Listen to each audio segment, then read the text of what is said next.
First of all, where Ireland has just recovered from a really shock in relation to the downturn in the economy, and the economy is growing now, and that's extremely important.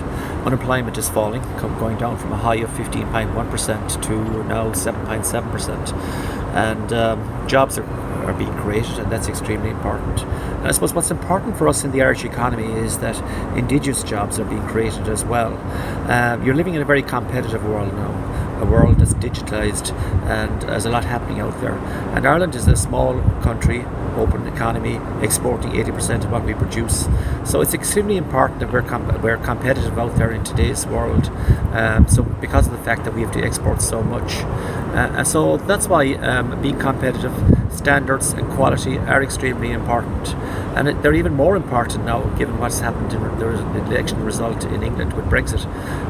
That's why companies have to be much more leaner, have to be competitive, ensure that they can sustain the shock as a result of the devaluation of sterling. And that's extremely important. That's why our agencies are working closely with these companies to ensure that they continue to export into the UK. And because the UK is the first point for many companies that want to export. It's near, we speak English, and of course there's that close relationship that exists between Ireland and the UK over many, many centuries indeed. So for us, it's important that we, I suppose, ensure that these Irish companies can continue to export into this near regional market for us. And that's why Brand Ireland, I believe Brand Ireland is extremely important. Brand Ireland for a number of reasons. First of all, because we have a very good, young, educated workforce out there. 40% of the population are under 30 years. And if you look at the age group between 30 and 34, 50% of those people have a third level degree.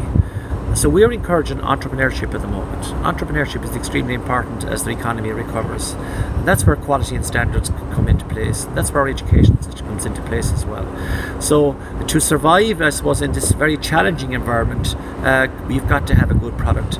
And that's why I think that Irish companies that have this quality certification will survive and will grow. And talking to some of the companies in there this morning, a lot of those companies started off with 2, 3, 4 people, are now employing 40 to 50 people.